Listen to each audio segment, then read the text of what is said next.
tu nila Impact TV agenda Manipur Kuki edition via ngai ho jau si Hemkhojang Khongsai jin kahin le mu ve tu nila iki ho lim na diwa hung kal sunga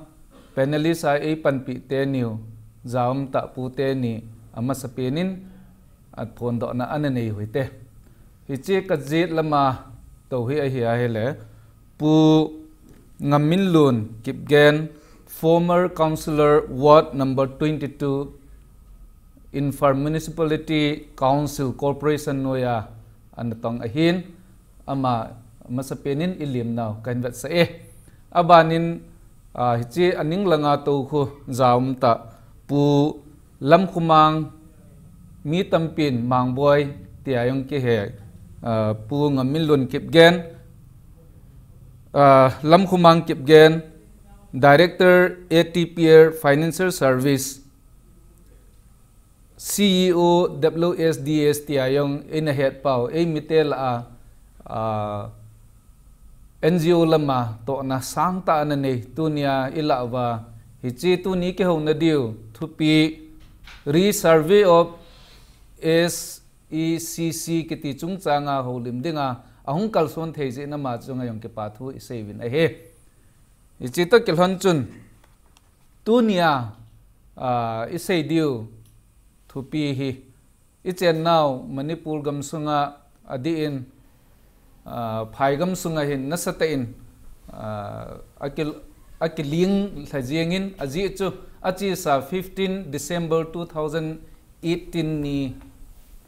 CM Honorable CM Chief Minister of Manipur and Biren Singin Miyamgi Numit and Tribal Leaders Hill Tribal Leaders Day tia anagon ni khuachun thucheng phabem hi anaseyin hichi SECC kiti chungchang hi re-survey boarding hi thupi ta inaseyin hichi to kilhana chu tunia hi SECC kiti hi adita seidinga chu ho Manipur government noya department khat to jing se jong hello Indian government noya na to na anake bol achi sa 2011 na anachi kumli kumnga lungke ya na bol 2016 vela anake chai thu su chu tu ni hin chief minister lin alung kim lo na ahin phong do tan hi chi chungchanga eke holim pi deu thupi hin mangding in amasapenin pu Ngamminlun Kipgen ama lamhi anangaw hite chief minister in miyamgi numit tia mi pi ho anaki mu tu pi ni chun hichi SECC kiti no jahin amuding dol ho in anamutapun amuloding dol ho in anamovin hichi hin government na ko na chanwo hung ho hi hung ke ho man nang le achang ding dolin mulova achang loading dol anei sa hon amuding ahiti ginmona anei hi I chan ge ya adina namu empu nangin chamchanin sepi dingin kain ti me politics line naga tinga le hi je chun to SECC chungchang hen nei do keu chhelom chima sanga tham khat a background ga sing gaten socio economic survey ni tin masang ne ho he thing thang population wa he data record he thing penai Manipur context an umbe set lo hin ahlet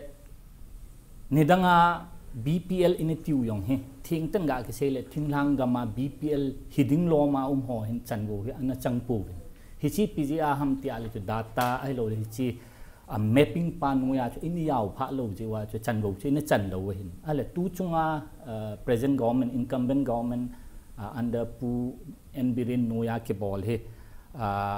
aman ta resurvey hin bol phat na lung thai lung kim lo na ne bol phat ki ding ati pa he eng hamlon ga ki sele program ho he center government program hi han la se khat cha cham pun ai wang sit now he chot bang center program state na hung ki implement bol phat ding le hen state machinery hin tam ta su khial yang au min hi chi chung chang hin tua nei do banga chun ACCC noya e ho thinglang mi ho he chan go hi chang phana dem na tiu he thing pen ga ki se le ke politic angle in na hi chi survey hi di ta he a loophole tam ta min a phai a hin ipije nam ti le nidang banga chu survey to I technology among ta win machine a choi win thinglanga hiong le phai hiong le hen hita hi data hi allow hen ala na wa ho thinglang mi low kon ai lo le gamlenga chi ho chu hi chi ni a hung phating le chun hi chi record na chu anazaw lo le hi chi socio economic data chu yaw lo ding hin ale any program hung jo se ai lo al government in asip jo se hulaya ki peding koi chu changdeng ham ti phating le hi chi data chu base ki ma ki bolding hi chi a chu lamkhan ai se le tua SECC hi government langa pana che ve lang da phana phain ai wanga che ho thing langa ai tu chan ge ya he practical tai pu do de ai lawal hi chi SECC akibol jen chan go hi chan te de we ti ta san nawang che ken tham khat ka ging moi ne ke pau me thing lang hi hi chi SECC socio economic census adi sana 2011 to go noya hi thing hang mi ho hi gin mo danin phatata in record ani hi pon te ti chu chomlam ta pu pawin e sei pi now ta kelhanin tu hin pu mangboy Lamkhomang Kipgen director ATPL amalam anangau hitin achi sa nisim somlanga alhal hasom lalhani kumsang ni lasom lagit miyam gi numit and hill leaders day kiti ni chun chief minister hin ana say danin adi ta in ke holhan nang ile Manipur gamai hi BPL needing doli 17% tabang bam hide hin tu hin apang loading tampi au azaw tha phan hin apan tha phan hin BPL noya hi 37% lam aphai ti khat jong asein hi chi 37% ani hi jong le e ho thing hang mi hi cha cover ke boarding hi izat person vial hi anapang khadem ti hi alang pia gin cha thei na he na umdem ti hi ipu pau ka ga do no me ke pau me ke chu zo ne introduce bangin politics lang be set lo development perspective in hin sailing eho BPL ti hi alang khan ga ke sel BPL eho in chi English pau hin below poverty line ki ti hi chin EPA doi ham ti so tham sa da say brief tham khat head trading in mi pin head sa ka ke say jap le ehon BPL ti teung le hin eho India context a hi BPL families and BPL in sungkhat hin a hi eti na dinga hi ebam hope tam ta amin adi sena jo to ai ho in ga se dinga chu ehon English pound sale hen food security khat hi in ating le shelter ti chu in shelter ti de chen na in to na ating le khat na chun clothing yong ki ti nei le go von tilang yong hi ji thuma hi amin parameter hi BPL hi cha classified ki bol hi ahi in tu ni chge hin Indian context below poverty line index hi tu ni ge hi expert ho kinil le hi jing na lai ipem te le tu hin ehon India hin mi khanin ni khatna ani ding alo hi som thum le thum bo he ti ni khana lo he na achele mi to ani lo again the khat chun som thum le thum je le khana chu sanga wa lo ti na hin hi chi tabang criteria index ki ho nai tu ni ga hi isu wang chum jing hin hi yong le hi chi to Manipur e ho context miam gi numit na e ho honorable CM in asejo adi na tayo me ipiji hanam te le tua hi hon jong ga vet ding in ani ding in jong langkhana je se le chi development perspective ai se le bo chun azo teng le athil ki bol ho chu government bol adi poitin cha hi de hin ai wang event na hele chun achang ding dol wang cha chang lo hin siam pa na siang chu di mo ponti di wang chu kanu min he ki pa me pu Ngamminlun lam ananga ki no tin tua ipu pawin pu mangboi na sei na ba na chen nyaw khat ka ga do be num khat awum min hichi miyam gi numit ni kho chun honorable chief minister pu enbirinin a sei na chun tu ni chana hichilaya ka koma hu ho complain hi amuding dol ngan amulo tampi hi ka hedo tai hiji chun masanga government an pu hin kitup lowa apu ji wa hitabong hi su kha hi hinte hiji chun tu nin hitabang complain ho hi tham khat be chan vo achan te na ding tin flagship program jap chum akibulin tu ni chan gen na akitonge tia asei pe ni politician ho hi mihim ho to hin akhi na omjin hiji chun pu lulun tidam pu Ngamminlun nang ma vet da na hi siam pa thu sei hi politics a BJP government hin so na dinga japi hi aga convince nom na hin tem a hi lowal ama lungchanga kon ata pu do thei na ding lungchang ne ya a sei do thu chang hin tem nang ma e hol a politician khat hi na dola iti mit vet na niam cham cha nei sei pi ding kan ti me ki pa un nei do dan chu kaga don bu ji chu politics ki ngal ta ji chen ise yong chu diplomatic hi jap ngain lam khana ga se le tu pet tua e government nei wang tham chakat practical na party hilowen practical hin azwa ka sei banga chu hin vel sei kitlen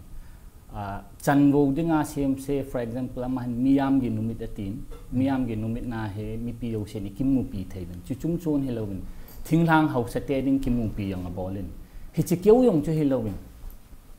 go to hill go to village setiu program nang om kit na lai se ne ale cho yo se an bol yo se hu department khana hi cm koma complain hung yo se he cm hin a concern department an su tha phating le department in hi cho tabang scheme chu pe thei an survey teng azwa ka sei tabang chu hin database hung hingai ale data cho jo sei banga chu hi jong chu hinan te aji chu government amasa ai lawala anunung te akingo to mi politician chu sei ding lom chu hin ai wan ke ga het nin wang to data asing poi adi poi tia ga sei wang he them khat azwa ka sei banga chu e ho thing hang data anawat ji a chu askimo api gut phating le chun azwa sei banga chu mi card anei lo le program chu pi thei lo hi chi ya chu public khan complainable phating le cm sei banga chu chi chu la amasa data pa chu asing lelin to bol phat kit de ti yong chu ama send point nga wang chu oi mo hi he chi tem ga ki sei bele ka sei be num chu hi le to ai ho ACCC no ya thinglang min i het lo khat amin he chi he tuni topic te yong chun ki to lo mai thein a hin nei do masanga chun kaga sei nom chu hi le socio economic chi census data chung chun to Aadhaar yong om na lai Aadhaar to link an boarding ale e ho thinglang mi chu thing pen in ga ki sei le hi chho tabang eng ham lo hela ipathin het to kon khat chun Aadhaar hun ki bol he ho ho te ki tu poi tiloi yong na line ale hi cha ACC data no ya Aadhaar hun ki job nadinga government in thil abo lai ta hin ho mi pi chu awareness le ewa tawen ale het ta lo ji wachun hi chi Aadhaar lim kila do po iti jawen ale iti jat ji wachun azwa ka sei banga chu hi chi data chu kila nadinga chu yaw lo chu chan bo chi chan lo diu he ti nei he chi ja koi ham amo puding chu koi ham ingo ding chu government chu sai in koi te public representative inei ho he amo chunga miu se kingam he chi ya chu leader ho chun a hi theile socio economic census data an panmun phaten law hen lang leader inei se ho hen ha cho panmun an la phateng le chun ado do ka sei itiha I het hil now public in misconception in ne ho in a ki chat ho he cho yo se asu dai ding hin he chi ha imzo se data asin lel yong am ho chung akingam ne ke pa me aban ba nai hung deu thu tamti da lain adi sanin hichi SECC kiti pin hi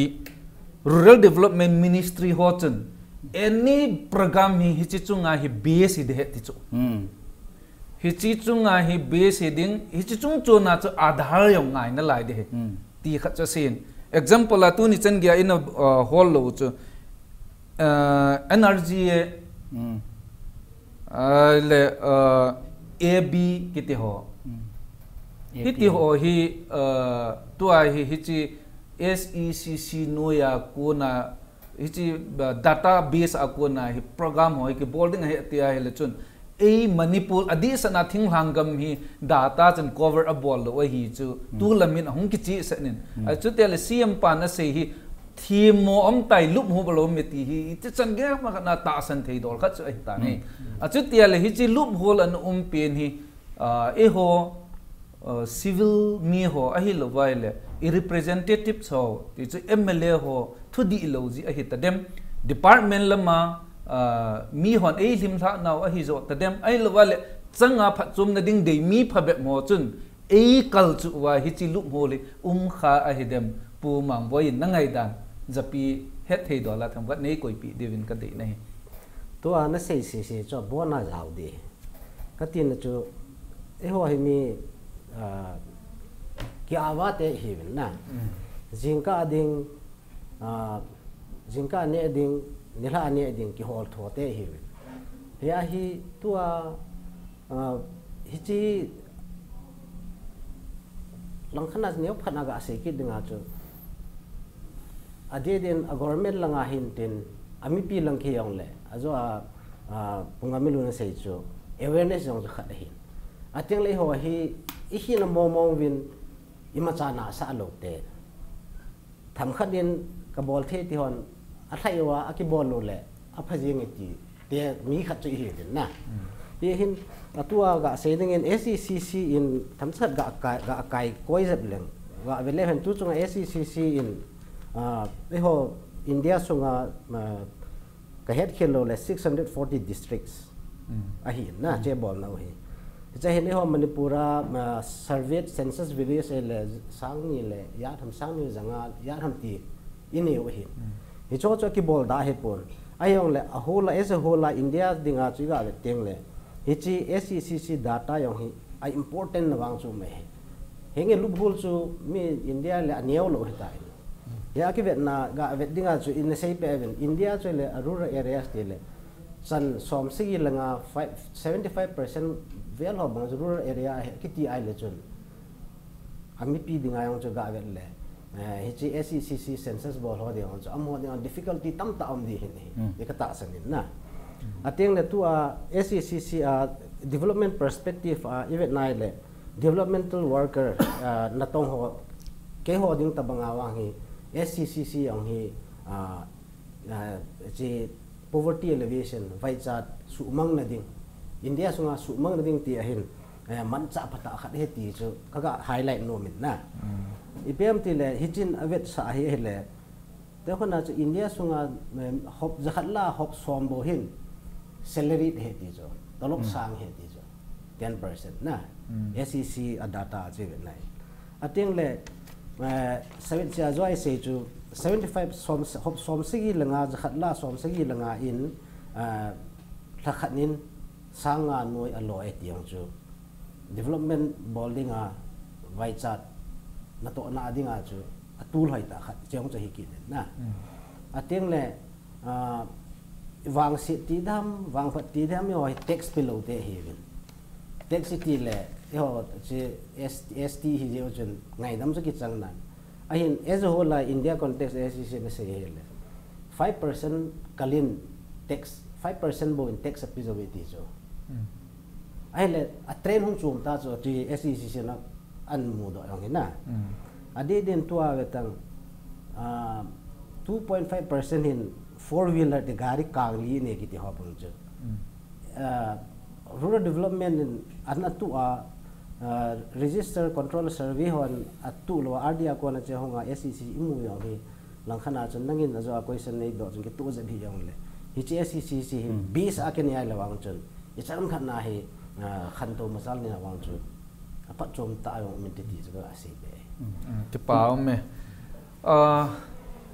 Chief Minister Vadana hi alhang pia ga se ding a hin hi chi SECC no ya hi program ahunga hi le Mahatma Gandhi National Rural Employment Guarantee Act kite hota bang a hi lawale Din Dayar Upadaya Gramin Kausalya Yojana kiti DDU-GKY a hi lawa hi le AB akiti adi sana Ayushman Bharat kiti chu Ayushman Bharat hi chi scheme hi ahung umting chule India pompi sunga hi family crores hom tabang cover a balls of intin a facility hi beneficiary hi crores som nga tabang hi chanvo ki pijo de hin hi chi chanvo chun a hop sa ding hi damlo ahung umting chule mi family khat chunga hi kum khat na la nga chan phat chum na ki piding hi ti hi CM mit Vietnam hi la chun Manipur la ki bordan hi alung oil na hi ang kita lang khain hi a chu hi chi re-survey boarding hi ain se yong mai the hi chi an se na hin tua hi lungim da ding khat hi EPT a ham ti ai le hi chi re-survey hi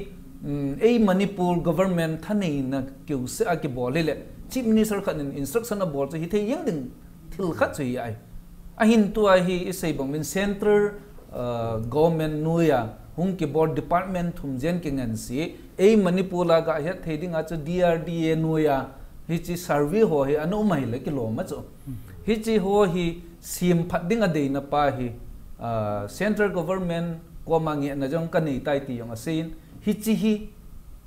a hi theding a possibility re-survey theding a hi na gelem a hi lo vai le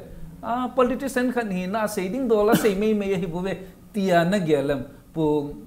pungam ai lo pulo ni nei sei pi la jang ki pa min te resurvey hi di ta chu SECC research 2011 na ki bol pa hai center government guidelines ai lo la ek nu ya ki bol hin ahin state khanin kadata pe chu ahlingpoi ai lo wala kadata pe awa ne ti lawang chun state prerogative jong cha hi thawin ai cha chu possibility au min a hin nei do na chung chu ni chun ka sei nom ka sei do thei lo khat au min tua ke municipal kapula ya ka example experience saying gatin na ki thung clear jo de ha jo nei do ho chong ke ward na kho thing thang ni he Kuki to naga aki gom hen sang khat le janga au min adang se chỉ sáng sớm là chú sáng khát là ngã chú thiên thang mi cái anh chú mấy lấy đó bằng lại à là hết chia hết tua SECC nuôi à hết data ông chỉ ở trên cái councillor cái gì bé đấy à là mấy lấy họ hay là vào là tua số pi đăng họ Muslim họ đăng công na kawat wa chú awareness chú thu pi đan đan chú cái chú im mà cha cái coi just councillor cái à là councillor cái gì na ở trên district nga SDC SDO ho yang ka office in hung leng du bin e ki thu pi in ina chu hita chu ikilon pi yang awa le circle MLA pan cho hung lu hita chu data hung ki pi do le ajwa ka sei banga chu e ho thinglang mi chu eng ham lo he le hi cho data ho na sa be set lo ale data hung ki form jo phan chun program scheme hung hitan housing ki ho noya PMA wa women al housing kan pi good le ajwa ka sei banga chu sang som population kan nei la chun mi sang khal le janga thinglang mi ho la chun khat cha chang jo ta pu ka ga sei lo na chu ipga ham til ajwa data ki bol na chun hi chi chang ya chu state government ai lo le circle civil society ki thu pi wang chun e ho thinglang mi ho hi awareness iwa mong ji wa chi data hi tua ki bol ding a yong hi izau zo diu nam hi chi pa chu ka ka sei num hi chi ja chu zau te na dinga chu kyo neu cha khat ward area neu cha khat bon hita ko thele district nga ineu district lamkai ho chun IMDC ho to hita chu chan pan mun chu ala lo le cho ta bang data chu ajo ka sei banga chu ahling buki ma che pi zo lo diu hi chi chu ka ga cha khat tua pulunin se banga chu ga le hen SECC ti chu ai a chu vàng phát gì ham vàng xem phai am gì vậy hết khẩu hiện nè à thỉnh thang gì cũng cái là nể đình kiểu lo chun SCC bị ham thì agial phá đi ham cái tiền nè thế chun azua isei bang chun lam kai ho wang hin sam khana chui ho awareness kiểu sang thì ho ai phát na kit khanu chu ikilung tu thewai le thil chu phalang kha chui bolai le gang kit thoi hin a hin SCC cái tiwa thing thang ipi cái se na ngom ken tu gen na he hi lai bin de ka ti phai ga ma ho jing yong chu hi chi record na hi a la yong than chakha gel sanga nim zo na la yong ki heng lut jo thei pe chu thing lang la in ni de chu ta san om poi ti ai tai a chu ti ai le chun lam khana sei dinga chu chief minister pa in resurvey ti pa hin na sata support ne bol diu hi mi pin jong gel kho in te pom su in te ti hi gin cha no me hin hi chi hi resurvey hi hung khata han nang hi le koi ho chun pan I ti la han nang hi le hi chi a hin maximum a hi ding dolin atam thei penin vai cha gan thei ki ti no ho min bula hin ipang thei di vem ti hi development lam ta ki se ya na hin tong jing pumang boy nang in chom cha a success thei na ding hi nei ho lim pi di vin te ka se heng tua ai ho de khat hi ikipu da nu ve nai la hausa cha hi yeng na hausa yang cha hi na in hi cho ta bang phat chum na ding program ho flagship program ho ti teng le church jong hin ru le la ngai ni ho society ai vet teng le ipi ham development la hong te teng len ho lang hi ipi ham pot do zat mo bin na iti ham development la tel house lang kyo se dan ki da in i chong hi bol khilu khan kamu in vele hen ho di din ho Kuki society so ngai hi iki family hong ke patna te han neo pen ho in pa utilize ki bol low line kamu in na development thu yang hi ho ina ki sei pan the han lang ho ina ko nin pulpit na kon thu ki sei le aphat na se na chu hi ja hun ki sei yong le i chang khan nin ho lang in jong hin part la pi deun kata san na ating le adia ji ya na se chu ho hi ho non nam lam kai politics en yong tam ta ne hin amo jong hin a consensus lo le amo hong kai na awai i chang khana part la awai SCC hi keu se hello bin na kaga nung sei le KCC Aadhaar hung til chun chu ti kom ta ke pon cha chu house ho ke khop na he Aadhaar thu ka se tu a pothang sei aman Kuki pi president pu la hin na hilai chu Aadhaar thu se ai le Aadhaar thu a chu I hon ne he tu ge sei lai mun khana 666 in tiu hin na he che Aadhaar thu jaga se wa chu house ho chun he ka he kham khamaj ka ne se hin house ho chun I jo he ani ke hem wa le phadi ya kewan macha kan he lo chu atiu chu na kaga tin chu thili agel pa ho he le asei tam te hevin asei them pa na sei cho phalo na sei le ta cha chi le ta cho phalo la chi yeng na thelo si government in the central government abol ho chu te khana Aadhaar ke se ai po in ga se da joint forest JFMC hong chu JFMC ho bang cha phat na lang ke vetalo asit na lang e seu le ki bol je he wa chu implement ke bol ham te le khoyo si JFMC nei ke no na ya chu apha asi he te on chu ke hu khom na platform bang chu inei lo hin che ke nei khom the han lang he chi nei ne chu ho in lang a church yang jang han role la wang chun at lang khana chu development worker NGO bol ho chel om san ki latan tin na e hon to an tep ti da ne ke tong khalo lai ho in lang ti teng lo pathin thu boi sei pa hoi da lo in development thu se na platform khat hele i chang khan in mi pi yong ala he gang jing de tiang ka se khan to ding dang to ho la mai ki pi hui chi khom han nang le ki sang thei ja min te ti chu he ki paum me tua chu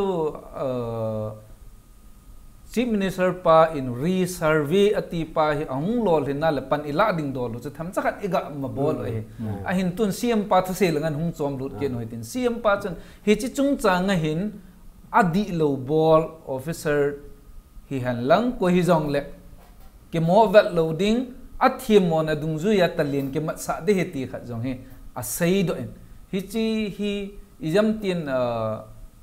a lut ding dol lut lo a lut loading dol lut ke ti ho hi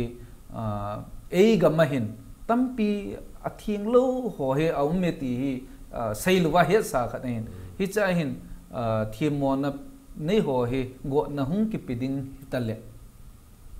koi ho he asu khadem te to na in MLA in yuvin ting le mipi lamkan MDC in yuvin khusunga hosa in yuvin ting le political leaders ho le milhamo ke ka tampi vocal social vocal tampi jangom kinin ama ho hin phachum na ding hoi achang ding dol pg lowa anasial gu wa achang lo ding dol achan sa oyong jin hi choi hing ke man do khata hanang le koi ho pin chu ngain go na ki happy dem ti pungam nang mu do lai hi koi ho chu ha chan de te ti ai nagin mo an tham chakat nin sei pi ti mo gin mo kati chu he chi keong chun kaga sei thei point chu om hin a hin ajwa ka se man ke word example chu mang ke ten BPL card anum lai chun ke chan gya chu BPL card pai function hin na food security hung ma sang chun ale he cha card survey ju ken ka bol in ka office ai ka bol le ka area card holder ho chu koi chun ane ham tial a hong in hi ale a hau ho chun itira na cha hau ho chun ipija chi chu angai cha ham ti le ka ga sei num lo na chu hi chi a hau ho chun ajwa ka sei banga chu MLA ho ai lo wala abol thei ho te kittimat wa MLA ai lo ani nei authority chun akyo pi thei ta ja am ho chu card na pi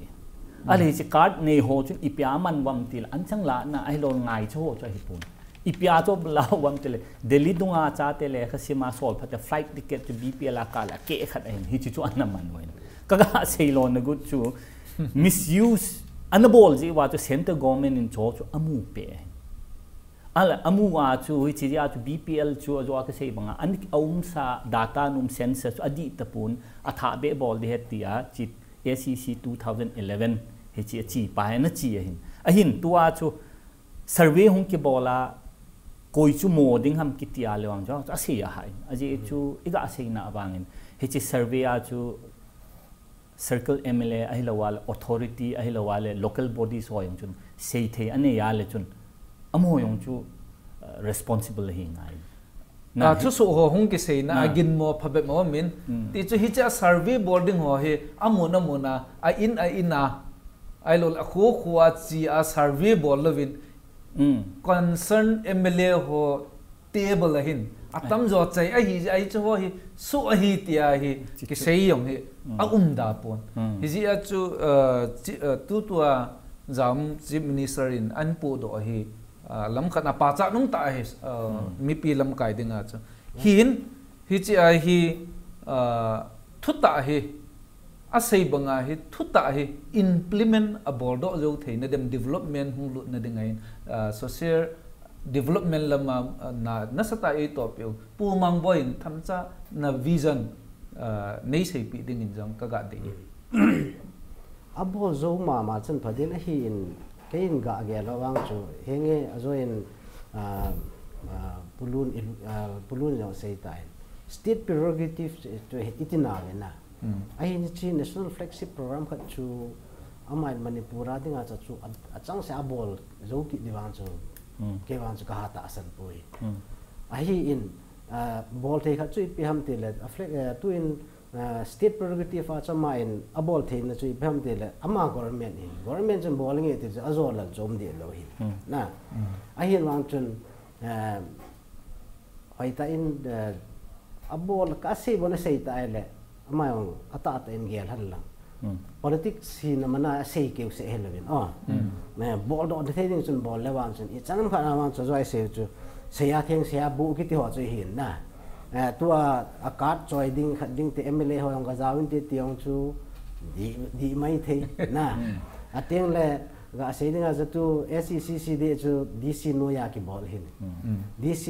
operator ATPL ta block an kho be hin lai chu mi khat to yong chun cái cái chém cả bài tiếng zoom đi hiện na, cái xe mà cho deserving ta họ cho đòn lo ami avai cho ai khát nè tia ai anh asa lo yang cho SCC pick phát zoom dem tia cái xe pi lo đi ai không cho, ako yung là cái chi lo yung unkin na lai điều hệ cái tia, để khán giả numerator cho khăn cái tao bằng cho hi chi chu a bol chun ka chi tai ti je ka ti na ki chin te ko chun hung wo hi chi ta ba me ti ka ki se yong le a khat le ni a ngai cha ta da chun chi i pi ka phachom dam pi ka chi ngai dam pyong ki na lai di hin na ya chu ka bol ga resurvey bol ke tiang cha bai jo bai le hel di resurvey bol na ding ai amma sa survey ai hi state sunga hi krul nga valu ne tiu cho chu tia hele to ai hi resurvey hum bol ke na ding a cho another ai le ho Manipur la ko na hi source of income hi ma majing atam jo center chunga depend hi ke nai chi government in resurvey ti pa hi to do a thei di hinam ti pa hi ke vet dollar hi lungchi ka sai ni ya chu pumang boy in ipitin na Vietnam ti cha ka do no me cho ga sei ding a chu to sei bon resurvey ki ti chu bai pun de ka ti na kha jang chu ni chu ho state context a hin national level context a lu to a mi to SCCC ông hi iga se le government is some developmental welfare scheme hong ke bol le a success om thelo ya cho ban man hong che 2011 na che SCCC ti na ya hong hi si hin ka sa ti na lai cho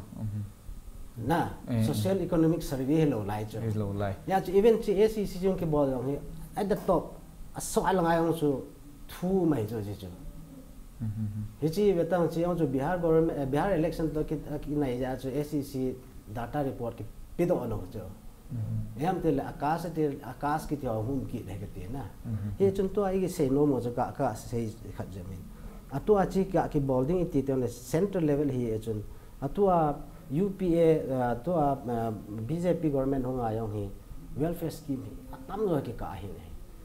ateng le am ho hin thil pham thil sem wang ke point thil kha wang chu am mo abol no mo chu ka he kam mu thowin na atu ge ai ye chun tu ayong hi welfare scheme ho hi central hong ki ka asti in ke bol tai ti hin na azo ai ho honorable CM Birinin pu Birin se banga chu resurvey ti ong cha ma in ha di hong le chance la the kha chu pem te le tu hi welfare scheme ki da state subject hong hi de ki ti chu hong hi dingai le aman jong atu sei chu resurvey ke bol de ti wang chu lungthim pha bol hai lo wang chu sepo ka ti irrespective of his party adi ta a government hi na chu bol nge ti ai lo wang chu bol zo na je pem te le chi welfare program ho is a state specific program hong hi dinga a UP government a si ni na je chun ke wang chun a phai ka ti he bol thei dinga le ki pam he tu chung thil su a hi wangsi num ta ti da ham pu CM in a sei na hin zan hi thu su hola chu in for free press ka ga vet na hele is serving people grievances illegal ti koi sang khat na do chu pu CM hin mi pi ho ngai chat ga su bulit ni dan to ki tu lo ham tia ko su khat nan ni hi hoi lang ham khat like opposition party ham ka poi hoi lang ham khat na pa na hi ka poi amma chung changai hi ehon PIR kiti people interest litigation kiti ho hi adopt do wa hi uma ai le hi chi PIR chunga ki koi ho hi alam khan ase dinga chu development mi pi phat chum na dinga ki sei hi opposition thum lo ruling thum lo ata pa hi a GP dinga hi mi pin a dei ding hi gin sa nu mai ai le hi chi chung changa pu CM in avet dola a chunga thimon a ke chan hi ata ahia hele hi chi hi political leader ho bol dinga kilom na sam ahi lo wale bol lo dinga phana sam pulun nangin chom cha nei sei chi ding ka de to as ga don bot dinga chen question chu hiti hin miam gi numit ati ni ni danga nom khalo he miam gi numit ti chu people's day ti hi chi keu chelo ne ho jo a sei bang chun thinglang dinga yong chu hau sate dinga yong chu hau thinglang mi hon ki mu pi dinga ni khu chum bia tep hin hi chai CM in hi intention mang cho hoya hoi aji chu public to connect bolding ai lo wa le hi chi japi to hin ki khut job te ding hi ati hin ahin hi chai ama jo a sei banga opposition ti de mai ama chunga hun sep ho chi pia seo ham ti yong chu ga gel chu athu pin aje chu ke CM ka hi a ka ko ma miam gi nu me na complain hung jo se he ke hetelo koi ke hetelo ale ke hin hi chi action kan la di phat yang concern department ka thot tha na al concern department ka thot tha le azwa ka sei banga chu CM in an le kha ka sut ngal hi ta ja chu ka cabinet kalik ho ko ma chale kha thun phat yang cabinet kalik chun eng ham dola hi chi program ai lo wal hi chi scheme nu ya chu pi thei lo im ma cha correlation an lo ji a chu CM in wang chun asut ngal ale hilanga le kha phat ting le department in action chu la thei lo hi chu ki ka mi pi lung thai lo na chu chi chung chang chu hin kin tua ka ga sing nom pen chu hi ale miam gi num in ipija chu miam gi num in eu ham ipinga yam a phawang chu phe chi government wang in action alai kanomi ai wang chu miam gi numit a hi lo ni ding chu ipiji ham ti ale chun e hon isot kai ho isot kai ho iki vote ipi do ho isot kai ho hin ipija chu akoma chi khela chi bola chu CM ko mai chi sa o ka ga sei lo na chu CM in avet chu hi ale hita hi ale politics tu chan gya chi dan hi public to kitimat ta pui ati thein chu ipiji ham ti ale chun a area isot kai ho chun azapi adon ta lo ji wa chu ama ko ma chi tlo chu CM ko ma chi chu la ale CM in ama CM hi na chu no le ti theilo ahung yo se chu yes ale ahung ale chun eng ham lo ka cabinet kalikom le kha ka pi ting itina ba to di he chi ya chu wa politics song chu alut thawin ai wang chun practical tai lut le wang chun ajo ka sei banga chu intention chu hoi le wanga chu government jong hin hi chi solution long term solution mu thein de chun ga agung jep le phadi ya tham khat chu agang jep me wang chu ka ti hin hi chi ya chu miam gi numit chu aphan ahin miam gi numit sang chun ai theile isot do ho hin a area hi nisia miam gi numit hi mon bol le solution solve MLA concern MLA ho hen bol le MLA ho hi chi PIR ki pudo yang mai thei ti na be mai thei chu ti ai la chun politics lam pang ta ke saya sei dan chun ivat na hele zapi lam kaya ki tung do ho lam kai ho MLA ka poi MTC ka poi ho hin zapi hi kiloi khom pi dew le hi chi pa hi all the win te ti tu ni ngai danin min ki pau min tua abana iga seibe no muchu hichi SECC hi yemtin velvet ding CM min nge na nei hung lo ling khata hanang hele hichi velvet nawa hi zapi hin a het theina dinga hi hichi elected leaders ho hin EP dam dolin pan hin la lew atam thei penin hichi member hin ikke khom lut thei divemti humang boy nangyal dan cham chanin sei pi te mo henget hichi tu lai de dia he a government yo me a district administration to pi yang hin na a district administrator chu ite le DC chu hi a DC no to he common people te chu civil society ta yo hin ikamai sewa ta iman lo hin na ahin ade den a concern hon to elected member ho che taw tin MLA hin tin minister hin tin amo hin yo hin na lung agial ta ki no wa ichan khana amo in atho athau asen ngai ti di hingi katin chu to ai DC pa cho da angan sewa DC concern DC chun ama staff ho chu amangan sewa bol le amaleo ti hiki tho de na ye chung tua hi yo civil society leaders atin elected members so ting la chi ade de acho a community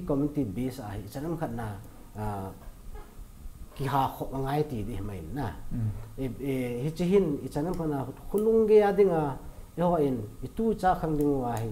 chi SECC a hi chanam khana I hi no I identity inei lo yong chu hena dingai chi thupi tai tia janam khanna I ho civil society leaders ateng la student hita ata school la school education system ai janam khanna in sei the umam na a hi in isei wang chu I ho in sei je bang chu to elected I ho to ilam kai ho wang chu part chu mingan si heta lo amom ma ki pat no wa I chi janam khanna hi chum bi ti cha mon rulan la wang so ngai ti ti politician ho hin a hing ding yong ya tha nom ji ven a thi ding yong ya hu hing nom ji ven tu chunga chief minister in hi chi ke bol na thi mo an nei a ke man do hoi go na pi ding a hi tia a sei pin pa hi politically pulun nang vet da lai a sei hi bol le pha na sam a hi lo wa hi le bol da han nang hi ti lam zo hin bol le phan te ti na lunggel a o mai le mi pi het ding a tham cha nen koi pi din jang ka dei se hi cha CM in action mo chunga ga la ding chu a sei ding dol cha sei hin a hi a chu action mang chu ga la ki ti chu ha je min tin a ji chu bol wang chu na bol the dai chu bol hi in tin lam khan chun ke ye la chun na hi chi ban na chut ka sei nom pen chu hi le azua chu plus point nge ne sei na socio economic census se chi survey census pa he aphat chum na ngen chu sei hin a disadvantage su nei do lo wi je ken tham chakhat ga seng ken tin politics tong tham chak ga gang de tin ong phat hin ei dai ta hi okay hi cha hi in tu kha de hi nunga in tu kha de hi pham tel hi chi survey he phat ta e bol lo le igam igu na I how sat now ai lo wale ini ai lo I area ho jo se hi chi basis a population wise a hi hun ki tham ding hin hi chi a hi theile ken appeal ka bol nom chu zapi lam kai ai lo le isot do ho hin phaten veo ten aji je bol ta ding a hi aphai ti le chun phaten bol ta hi lo le immune tua jwa data no ya ai lo le census ong cha asin lo wa le igam in nei ho hi ikla pi thei we ke pau me hi chi chung chang hi chang khat chang ni na ga be no mo ma le pumang bon hin be lang ga chai ding ko taw te chi chu hi sei banga chu tu a hi thil hi mo bol phat he ta pon na ya hi chi hi siam pa na sei bang chun akama sei hin henge ma chu benefit of doubt without in chang cha sei da doubt in re survey ki bolding mo he lawang chun ijawang pan hoi tai la o ngai ke pau me tu ni impact tv agenda Manipur Kuki edition ve hozo sin I het ta diu ta sanomin hitabang government lama phat dung zu ya boarding dol ho bol thei jing na dinga Kuki edition impact tv agenda Manipur hi vechi dingin tunia ve hozo si yo ega tim ke novin tunia eke holim now phat ahung lin to ke lanin tuni panelist ai hung pan piu puteni pu ngamahin pu chole pu mangboy hin amani impact tv le mi pi thakhelin ke pana achungai se uta ke lanin tunia dingin ipha noi chanen ki chai tan muntin na impact tv an ve ho zo si chibai mangpha